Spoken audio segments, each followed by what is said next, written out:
Welcome back to this Navy football preview. The Mids taking on the Temple Owls coming up Saturday at 6 o'clock. All the action on the Navy Radio Network starting at 5:05 Eastern Time at WBAL and WBAL.com. Pete Medhurst alongside Joe Miller. And Joe, as has often become the storyline this year in college football, the Mids are taking on an opponent who hasn't played a game yet. In fact, Temple head coach Rod Carey said this week maybe it's an advantage for the Owls. They've got 3 game films on Navy. Navy has absolutely none on them. Welcome to another edition of Pandemic 2020 football this week for the Mids. But I would imagine this week for Navy starts and stops in 2 places. First of all, let's start with the quarterback. Dalen Morris will be back this week. They had tremendous momentum in the second half of that Tulane game. I guess the great question is this week, how do they recapture that starting Saturday against Temple? Well, I think they obviously have to get off to a better start. I mean, it's been one of their biggest issues this season offensively is that they've struggled from the get-go, and they've fallen behind in games. In fact, they haven't taken an offensive snap with the lead so far this season, which is kind of hard to believe now 3 games into the season, headed into week 4 for at least for the Mids in this contest. So they have to get off to a better start. They're struggling to run the football early in games, and that's a big part of it as well. So I think the first thing that they need to do is get off to a positive start. I mean, 3 first downs last week. When you look at the overall production level in the first half so far this year, they simply have not been able to run the football. They have not been able to establish the running game in the first half of games. They've fallen behind. Obviously, they had the big rally against Tulane in the second game of the season, but you cannot expect to be able to do that each and every week.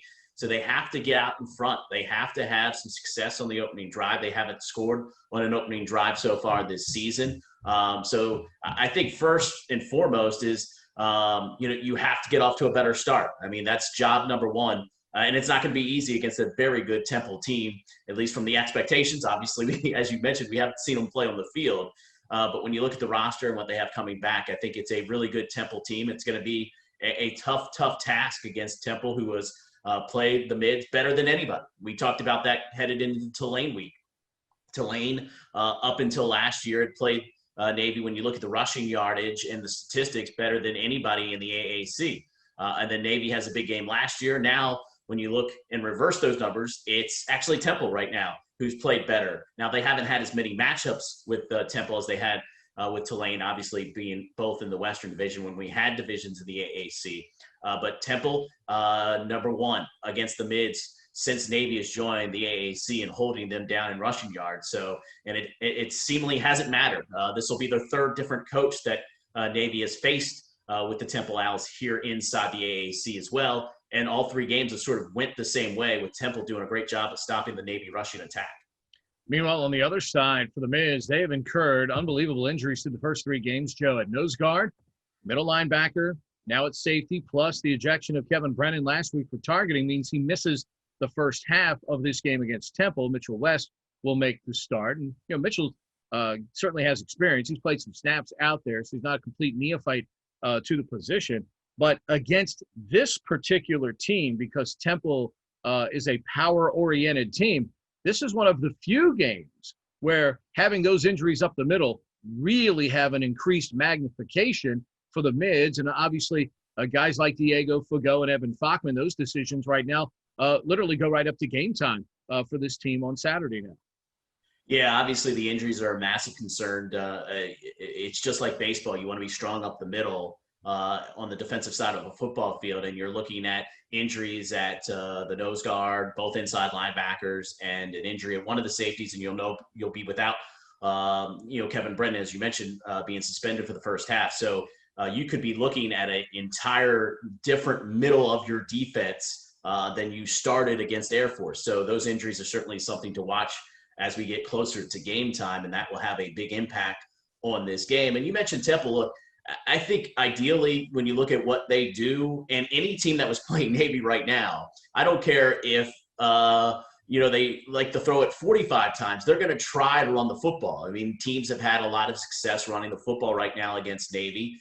So Temple, who has a very good running back in Ray Davis, one of the better young running backs in the conference, they're going to test that Navy run defense. And I think when we talk about the offensive side getting off to a good start, is a crucial element of this game. For defensively, for Navy, it's all about, to me, stopping the run. I mean, I think Temple has a very good passing game. They have 2 all-conference wide receivers. They have a returning quarterback in Anthony Russo, who will be a third-year starter. So there's talent on the passing side for Temple, but it's not like it doesn't matter. I'm not saying that, but they have to first and foremost stop the run, because Temple's going to try to run the football. They do it a little bit differently than what we've seen in the past. They'll spread the field a little bit more, but still their number one objective, I would imagine, because they can look at the stat sheet as well, is to try to come in and run the football. And Navy's got to stop the run.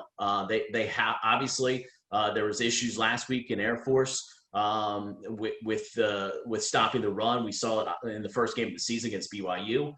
Job number one for this Navy defense is to stop the run.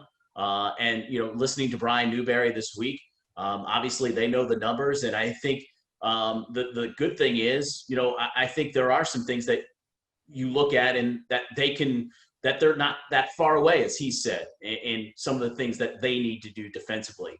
So I think that's encouraging, but they do first thing that we talk about as far as this game is concerned is you have an all-conference type running back coming into this game for Temple, and they want to run the football, and you got to stop the run. You can't allow what we've seen in recent history as far as teams being able to run the football consistently on first down too. That's a big part of it too. Teams have had a lot of success on first down, which leads yourself into the entire playbook on second and short. You can do a lot of different things when you have success running the football on first down. So they've got to stop the run game for Temple. One final note, I know it may not seem like a lot in a cavernous Navy Marine Corps Memorial Stadium, but at least it appears as if 4,000 mids are going to get to attend this game, and the brigade is going to be there. And, for a team that's been on the road a couple of times, and maybe even, Joe, because you're so isolated, almost feels like they've just been kind of their own little group. I think having the brigade there is going to give the mids, I think, a slight lift at least coming into this game, and at least finally have somebody cheering for them during the course of a football game. I think the kids will get a little bit out of that coming up on Saturday. Well, I think it can make an impact. I'll go back to the first point we made about getting off to a better start, is having some momentum. And if you have some momentum, granted with a crowd that's going to be smaller, but if you can get – Cameron Kenley said something interesting this week about getting the sideline going in these games. And I think we saw that in the second half against Tulane, that the sideline excited. There was a lot more atmosphere. And I think it all plays into itself, Pete. You get off to a better start. You get the sideline energized. You get positive momentum going. You get people cheering for you in the stands. I think it can all make a difference for you. And it's all kind of interwoven together. So I think it could play a big role in the game on Saturday. And I know some people might scoff at that and say it's only, a couple thousand people in a 36,000 seat stadium, but I think it can have an impact. I think if they get some momentum in this game, I think they can build off that momentum. So I do think it can have an impact on Saturday's game. And it's just another huge game, Pete. We're getting to the fourth game of the season, but we've said this each and every week. I mean, this is a tough task. This is a tough opponent, and it's a big game where, I think any little help can be a big and major part of it for the mids, and having some people there to cheer for you, I think can play a positive role. That's Joe Miller. He'll join Keith Mills, Scott Wyckoff, and myself as we call the action of Navy and Temple Saturday night. Kickoff is just after 6 o'clock. Our pregame show begins at 5:05 Saturday night on the Navy Radio Network.